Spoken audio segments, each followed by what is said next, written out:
Hello and welcome to episode 1 in series 2.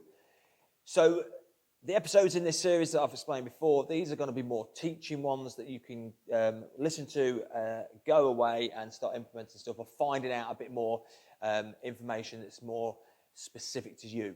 This one today, it's all about energy expenditure. We're talking about what areas affect how many calories we burn on a daily basis.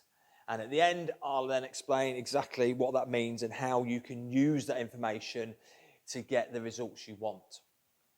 So the 4 areas that affect are TDEE, so total daily energy expenditure. The 4 areas that affect that, number 1 is our resting or basal metabolic rate.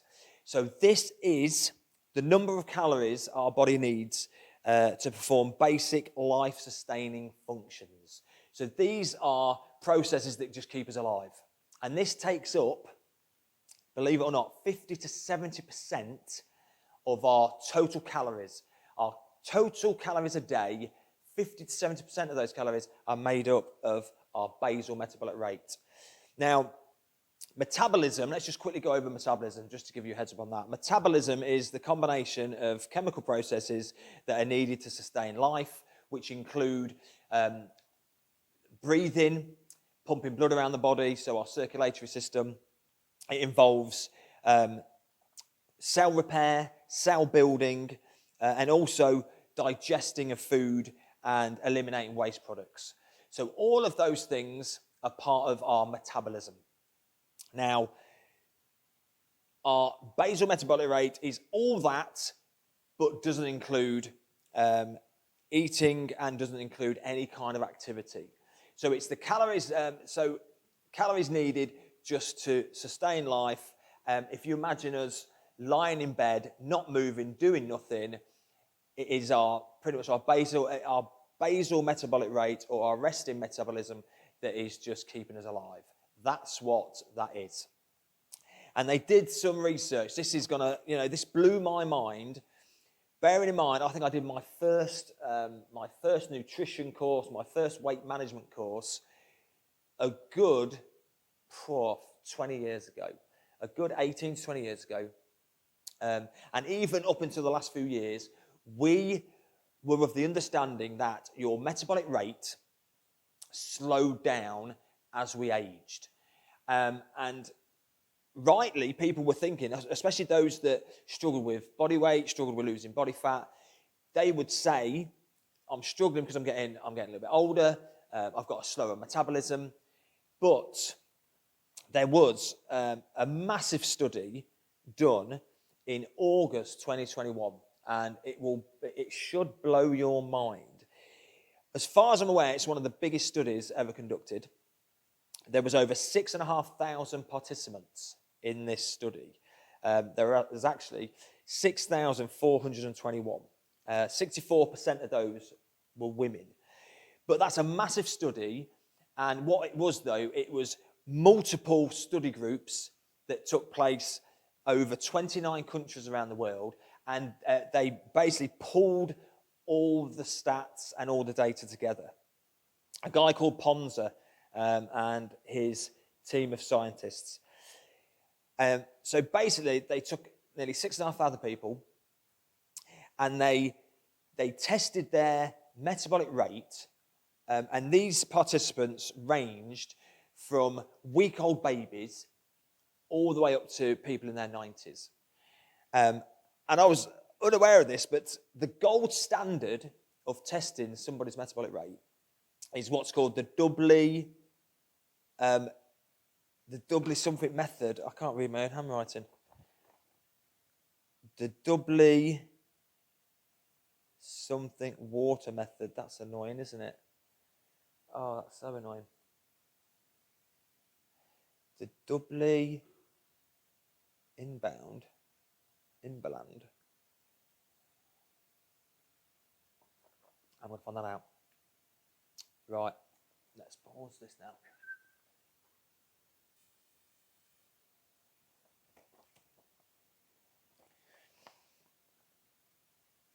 So the doubly labelled water method. So what they did with the participants, they got them to drink some water that had heavier molecules of, I think it was hydrogen and oxygen or whatever, and it's the time it takes for that fluid to travel through the system and out would then dictate and give them a statistic of what their metabolic rate was at that point. So what they found, and this is, again, it blows every other thing out of the water, to be honest. So what they thought is the old thinking behind metabolism and metabolic rate is that we, in our teens and in our younger years, our metabolism's higher, and then when we get to a certain age, our metabolism is slowing down all the way through into old age. Now, what they found was there was 4 distinct phases that they found from this study. So babies up until a year old, their metabolic rate would increased over that year, and it peaked at about a year old, and at that stage, what they call the neonatal stage, their metabolism, they burnt calories 50% quicker than adults at that stage. Okay, so that's phase 1. Phase 2 then was from 1 year old all the way up to 20. And they found that the metabolic rate slowed by about 3% every year all the way up to the age of 20. And this is called the childhood to adolescent phase, which is amazing. I mean, they even talked about going through puberty, all these physiological changes which they thought would affect metabolic rate, and actually, overall, it didn't seem to do that. The third phase was then from 20 to 60. This is the real interesting part of this study, which I think a lot of people have quoted, but bearing in mind, this is now, I'm recording this in 2024, so we're sort of 2.5 years from this study being published, and you're not hearing a mass amount of this, but they found from the ages of 20 to 60, so if you're in that age range, your metabolism is pretty stable. This is the third phase, this is the adulthood phase. And that's what they found, that there wasn't that drop-off, there wasn't that slowing down of metabolic rate. It was at its most stable in those 4 decades. Can you believe that? 20 to 60, 40 years, your metabolism is fairly stable. The fourth and final phase that they found was the older adulthood phase. And this phase, I think they said something like 0.7, your metabolism from 60 onwards starts to drop every year by about 0.7%. So how amazing is that? And what they did, I don't know if people are interested, I've had a good old read of this, but when they tested each participant, regardless of how big they were, what age they were, they adjusted for body size. So I think they used pretty much fat-free mass as a determinant of giving them a value of what their resting metabolic rate. So they pretty much averaged everybody out so they could compare participant to participant. But how amazing that very exponential rise in metabolic rate from birth to 1 year old, then a steady slowing down from 1 to 20, and then just a nice stable metabolic rate from 20 to 60. And then that drop off. And they were finding that actually there was a big change in terms of the cells within the tissues changing throughout that lifespan. And it was more down to sort of an age-related metabolism change over a lifespan. I've read stuff about organs as well, and how certain organs of the body they found out as well used up more calories and more energy than others. So I think it was the brain and liver showed up as using more calories than other organs. But also muscle mass as well. Muscle has a decent impact on calorie output. So as we get older, so you imagine, let's say we finish university from 21, 23, upwards. You then get a job. The biggest thing I think really is that sedentary lifestyle. Everybody puts down, oh, my metabolism, I'm getting older, slowing down. When actually I think it's more, this is sort of proving that it's more lifestyle changes than anything else. But if you don't exercise either, in your 20s, 30s, 40s, 50s, that loss of muscle, or that, maybe not loss of muscle, that you're not gaining muscle over that time, so you're not able to increase your calorie output. And then when you get to 60, there is then a loss in muscle mass every year. That can have a pretty big impact. So that blew my mind. So there's a fairly recent myth buster that actually metabolism, not what we think it did, like I say, 20 years ago when I did my weight management course, and throughout most of my professional career, that has been one of those things that we've all just presumed happens. That as we get older, things slow down, metabolism slows down. And that's actually now a myth, and it's been debunked by this study, a pretty comprehensive study, the biggest of its kind. So we need to reframe that. So rather than getting down and thinking, oh, wow, I thought that was the problem, then there's nothing wrong with our metabolism, and that should actually make us feel more positive to then know that we can lose the weight or lose the body fat that we want to lose. So that's metabolic rate. And like I say, that's taking up the biggest portion of our calorie output. 57% is that. The next one, the science of the fancy name for it is NEAT.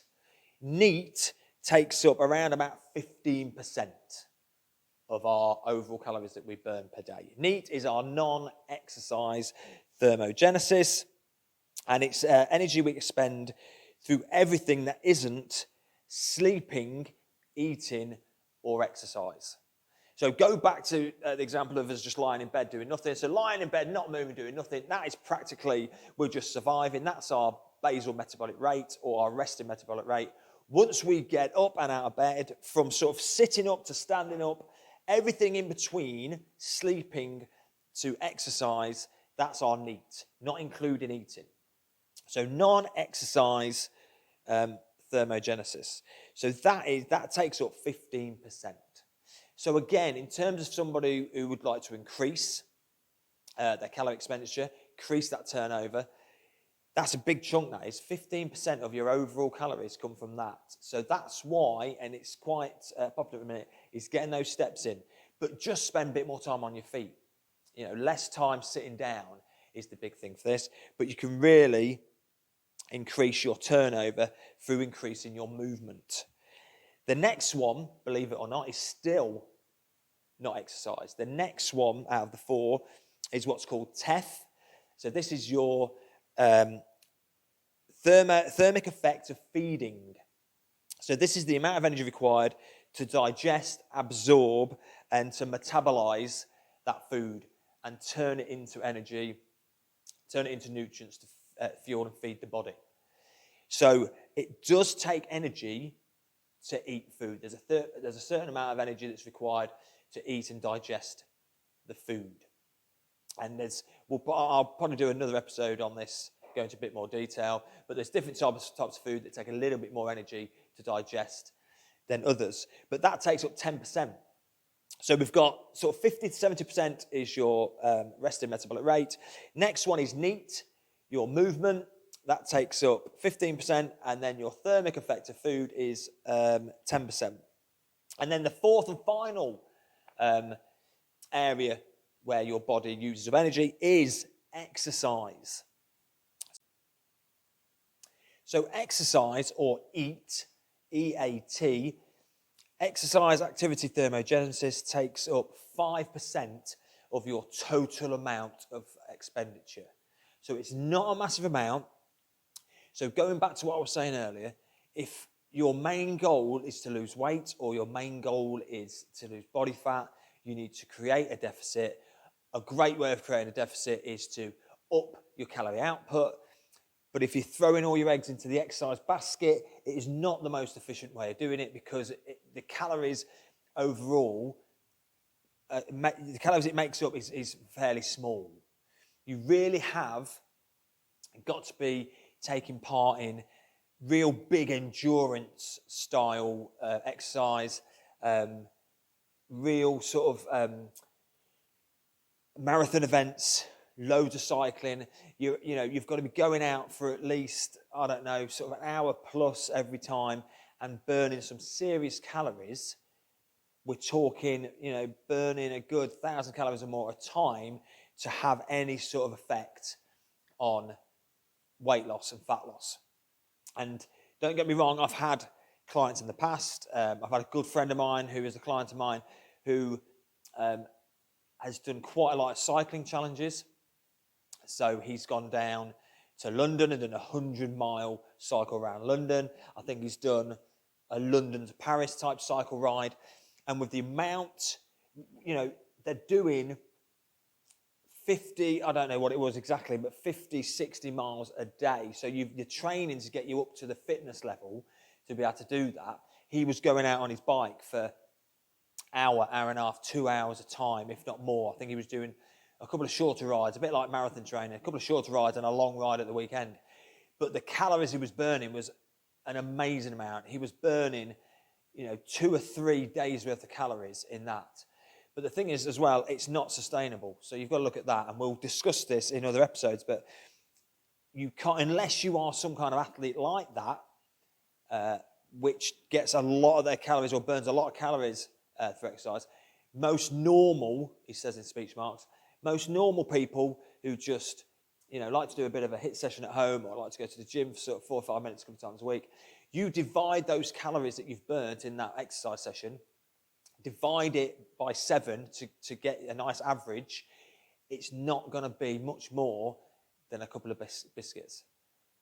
If you burn, let's say you were to burn 350 calories in a session, divide that down over 7, all you're doing is you're averaging an extra 50 calories a day calorie burn, which is not a massive amount. Whereas if you were to go out, if you were to incorporate a walk before work, at lunchtime, after work, and you were to boost your steps up from, say, 5,000 to 10,000 or more, you've got 15% then of your overall calories that you can increase, which is going to have a much bigger effect on boosting that calorie output.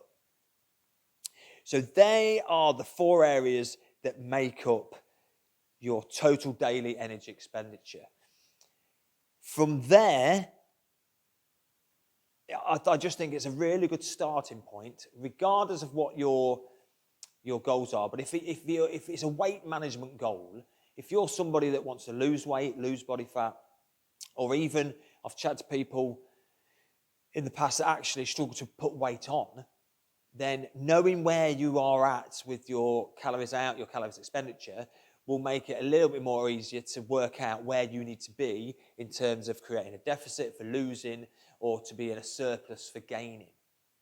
So what you need to do is jump on online, just go on Google or whatever search engine you've got, search TDEE, total daily energy expenditure, just put those 4 letters in, and the first thing that will pop up is TDEE calculator. And what it's going to ask you to pop in there is age, weight, height, and then sort of your activity level. So your age, weight, and height will give it the information to be able to give you a decent, a decent prediction of what your resting metabolic rate is. And another truth bomb here, or another golden nugget, is actually the more you weigh, the more your body mass is, the higher your metabolic rate will be. So for me,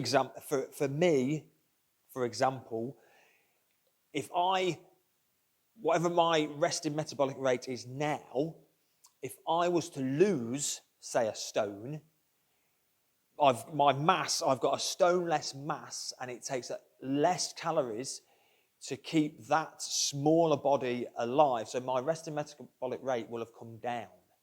Same thing, if I gain a stone of weight, that takes more calories to keep alive. So my resting metabolic rate would go up.